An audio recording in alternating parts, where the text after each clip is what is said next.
दर्शकों, जैसा कि हम सभी जानते हैं कि गरुड़ पुराण में मनुष्य के जन्म और मृत्यु के रहस्य के बारे में बताया गया है।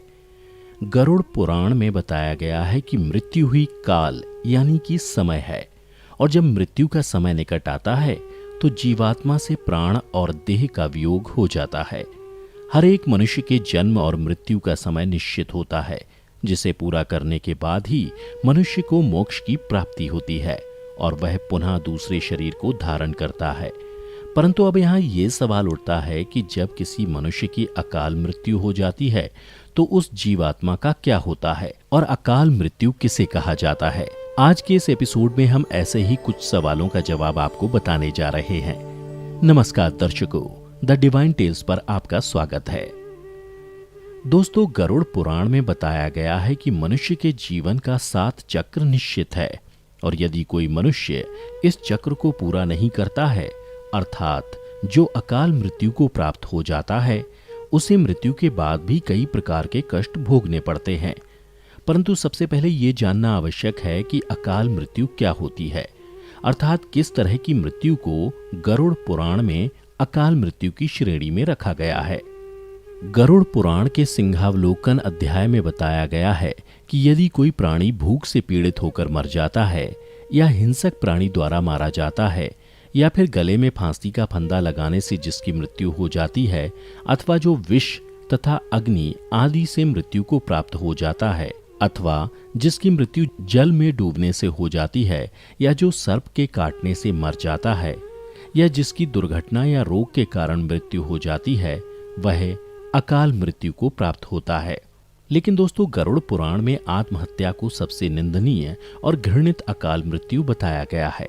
इतना ही नहीं, भगवान विष्णु ने आत्महत्या को परमात्मा के अपमान करने के समान बताया है। साथ ही गरुड़ पुराण में विष्णु ने बताया है कि जिस मनुष्य अथवा प्राणी की मृत्यु प्राकृतिक होती है, वह 3, 10, 13 अथवा 40 दिन के अंदर दूसरा शरीर धारण कर लेती है।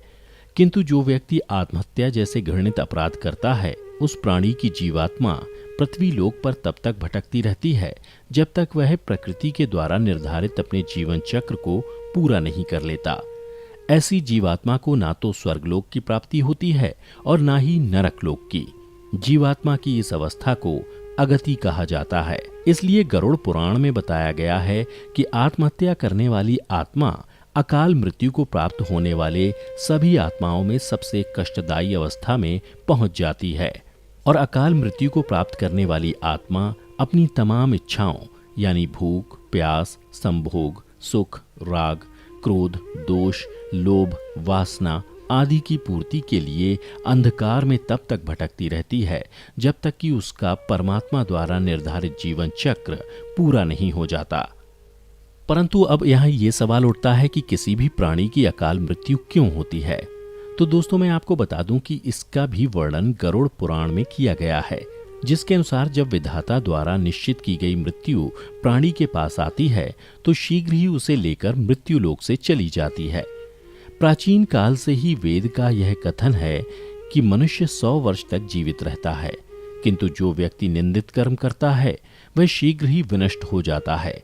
जो वेदों का ज्ञान ना होने के कारण वंश परंपरा के सदाचार का पालन नहीं करता है, जो आलस्यवश कर्म का परित्याग कर देता है, जो सदैव त्याज्य कर्म को सम्मान देता है, जो जिस किसी घर में भोजन कर लेता है और जो पर स्त्री में अनुरक्त रहता है, इसी प्रकार के अन्य महादोषों से मनुष्य की आयु क्षीण हो जाती है। श्रद्धाहीन, अपवित्र, नास्तिक, मंगल का परित्याग करने वाले, परद्रोही, असत्यवादी ब्राह्मण की मृत्यु अकाल में ही यमलोक ले जाती है। प्रजा की रक्षा न करने वाला, धर्माचरण से हीन, क्रूर, व्यसनी, मूर्ख, वेदानुशासन से पृथक और प्रजा पीड़क क्षत्रिय यम का शासन प्राप्त होता है। ऐसे दोषी ब्राह्मण एवं क्षत्रिय मृत्यु के वशीभूत हो जाते हैं और यम यातना को प्राप्त करते हैं। जो अपने कर्मों का परित्याग तथा जितने मुख्य आचरण हैं उनका परित्याग करता है और दूसरे के कर्म में निरत रहता है, वह निश्चित ही अकाल मृत्यु को प्राप्त करता है। और जो शूद्र द्विज सेवा के बिना अन्य कर्म करता है, वह भी निश्चित समय से पहले यमलोक जाता है। तो ये हो गई अकाल मृत्यु और उससे मिलने वाले कष्टों की बात। चलिए अब जानते हैं कि अकाल मृत्यु के बाद कौन सी आत्मा किस योनि में भटकती रहती है। गरुड़ पुराण में बताया गया है कि जो पुरुष अकाल मृत्यु को प्राप्त करता है तो वह भूत, प्रेत, पिशाच, कुष्मांडा, ब्रह्मराक्षस, बेताल या क्षेत्रपाल योनि में भटकता रहता है। जबकि कोई स्त्री अकाल मृत्यु को प्राप्त होती है तो वह भी इसी तरह की योनि में भटकती रहती है, लेकिन उसे अलग अलग नामों से जाना जाता है। जैसे कि यदि कोई नवयुवती स्त्री या प्रसूता अकाल मृत्यु को प्राप्त होती है तो वह चुड़ैल बन जाती है। वहीं जब किसी कुंवारी कन्या की अकाल मृत्यु हो जाती है तो उसे देवी योनि में भटकना पड़ता है। इन सब के अलावा गरुड़ पुराण में अकाल मृत्यु के कारणों से मृत आत्मा की शांति हेतु कई तरह के उपाय बताए गए हैं। गरुड़ पुराण में बताया गया है कि अकाल मृत्यु को प्राप्त करने वाली आत्मा हेतु उनके परिवारजनों को नदी या तालाब में तर्पण करना चाहिए। साथ ही मृत आत्मा की इच्छा की पूर्ति के लिए पिंडदान अथवा सत्कर्म जैसे दान पुण्य अथवा गीता का पाठ करवाना चाहिए। ये कार्य कम से कम 3 वर्षों तक चलते रहने चाहिए। साथ ही वर्षी आने पर भूखे ब्राह्मणों, बालकों को भोजन भी कराना चाहिए ताकि मृत आत्मा को जल्द से जल्द मुक्ति मिल सके। वैसे दुर्घटना, रोग या अन्य किसी भी प्रकार की अकाल मृत्यु को रोकना तो हम इंसानों के वश में तो है नहीं, लेकिन आत्महत्या को हम रोक सकते हैं। जब भी आपके मन में आत्महत्या करने का ख्याल आए तो उससे पहले उससे जुड़े परिणामों को अवश्य जान लें, क्योंकि अक्सर लोग यही सोचकर आत्महत्या जैसा कदम उठाते हैं कि उन्हें सभी कष्टों से मुक्ति मिल जाएगी, लेकिन अज्ञानता के कारण वो नहीं जानते कि मृत्यु के बाद उन्हें वर्तमान में हो रहे कष्टों से ज्यादा ही कष्ट भोगना पड़ेगा। तो दोस्तों, उम्मीद करता हूं कि आपको हमारी ये वीडियो पसंद आई होगी। अगर पसंद आई हो तो इसे खुद तक सीमित ना रखें, बल्कि दूसरे लोगों के साथ भी शेयर करें ताकि उन्हें भी ये जानकारी मिल सके कि हमारा जीवन कितना मूल्यवान है और हम जिन कष्टों से दूर होने के लिए आत्महत्या जैसा कदम उठाने के बारे में सोचते हैं वह हमें कष्टों से दूर नहीं करता, बल्कि और कष्टों की दलदल में धकेल देता है। साथ ही ऐसी ही धार्मिक कथाओं को जानने के लिए अभी हमारे चैनल को सब्सक्राइब कर लें। और हाँ, अगर आप ये वीडियो हमारे फेसबुक पेज पर देख रहे हैं तो हमारे फेसबुक पेज को भी लाइक करें।